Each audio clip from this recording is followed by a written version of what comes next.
Okay, so quickly we will start our today's session with batch management part. Uh, okay, I'll go to the production order batch determination topic first. So we all know what is the batch management, right? Why we use the batch management, right? In SAP. So I'm not going in that detail about the batch management basics. Although we are supposed to cover the batch management simplifications in our, incoming session. What are the additional simplification now in SAP S4HANA that we will cover that time. We will discuss in very detail about the batch management and all. So in today's topic, what we will discuss how actually the batch determination happens for the production order. Okay, we know in production cycle, let's say we will first discuss about one business scenario, okay, business case, and then we will try to understand how it actually works. Okay, so let's say we do have a finished material, and to manufacture that finished material we need couple of raw materials. So I'm here taking only one example, only one raw material, okay, to have a better understanding. So this is our bill of material, and again we are creating bill of material, routing, production versions, everything, and then we are getting the demand plan. We are running the MRP, and system used to create us a plan orders. Okay, I'll put it here as a plan order first. Plan order. Then we are converting this plan order to the production order, and then our actual execution starts, like production order goods issue, production order confirmation, and production order good receipt.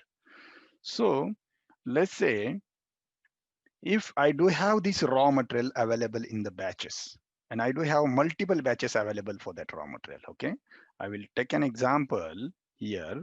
Let's say this raw material is available in, let's say, batch 1, batch batch 1 of quantity 100.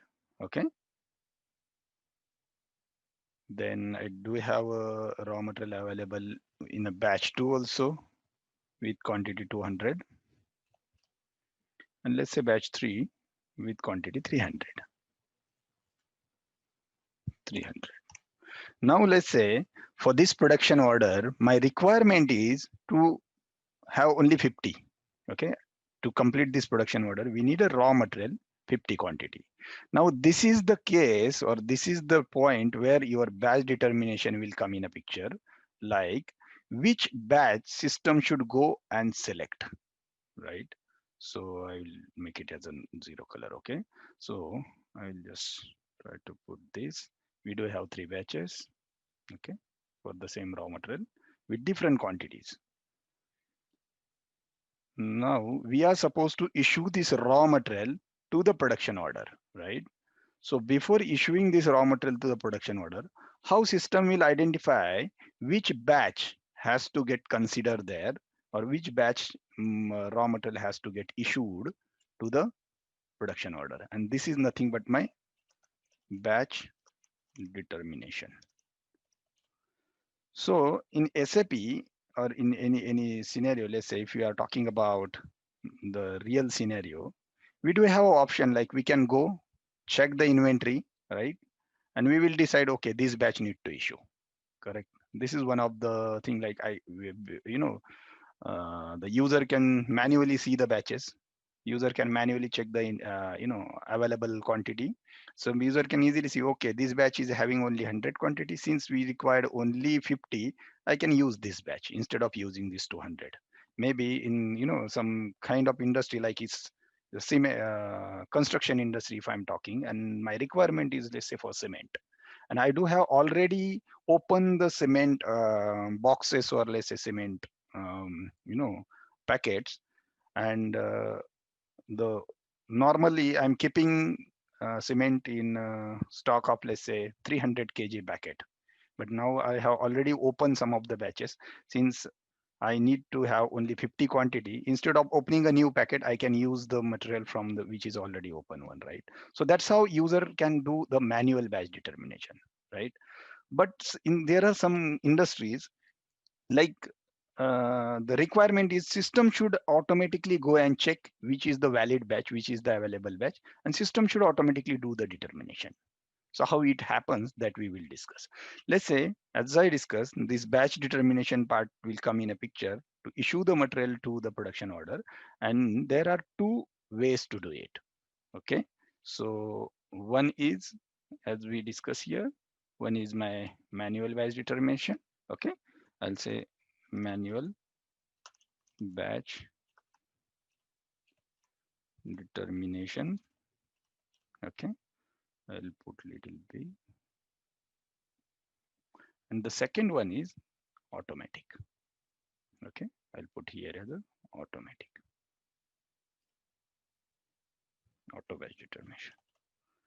Now here, as we discuss in manual also, again, we do have two options. Like user will go to the system, okay, and manually check the inventory, manually see the batches, and he, during the confirmation or goods issue, he will manually put the batch number and quantity over there. Okay, put batch number and quantity. This is one option in the manual. Also, system will propose, okay, other option is system will automatically propose, okay, we do have a 3 batches, don't go to MB52 and check the stock inventory over there. System will automatically propose the batch, and it will say, instead of putting manually batch over there, just go and choose it, choose the right one and do your confirmation, or just do the goods issue. I will just put two more arrows here to have a better understanding. One is manually check the inventory in MB52, get the batch number, put it in the Migo screen and do the goods issue. And the second one is system will propose the batches for me, okay? And from that, user can easily go, instead of going to the MB52 and checking the batch, on the same screen system will propose him different batches, and from there user can simply do the batch determination by choosing one of them, anyone, right? Now, to do this is called batch determination without class. Okay, I'll put here without class. Now, this is one option. So I will put here like this. We can do manual batch determination without class. We can do manual batch determination by choosing the right batch, that is also without class. Now, what is then automatic batch determination? Automatic batch determination can be happen with class. Okay, so if at a very high level, I will try to say my batch management is closely working with the batch class and the characteristics. Okay. Also, if we don't maintain the batch characteristics and values and batch class, still we can do the batch determination without class manually. Or if we are really having the batch characteristics, batch class and everything, we can create the batch class for that. And from that batch class, system will automatically go and determine the right batch. Okay. For example, we do have 3 batches, and let's say there are different colors. This is red, this is blue, this is white. Let's say the material which I'm getting from the vendor in a different colors. Now the business requirement is, whenever we do have a finished material order for a FG1 at a specific order type or at a specific production line. Let's say I do have 3 different production line. One line where I'm manufacturing finished material in the red color. Second line is where I'm manufacturing material in a blue color, and third is, let's say, green color.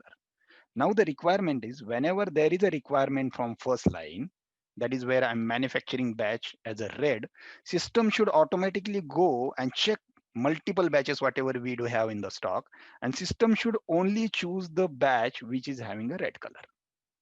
System should not go and check, choose the batch of blue color. So this kind of determination, that is nothing but automatic batch determination, and that will only happen if we do have a batch class for that, and that batch class should be assigned to your material master, right, with different characteristics and values. So we will see here one by one. Once we will start running the scenario in the system, we will come to know how it is actually happening with this, and then how we are doing the automatic batch determination with class. Okay, now to do this, we need to do couple of configuration in the system. Okay, so that's the part where I'm putting here in the downline. So what are the different configuration we actually needed for that?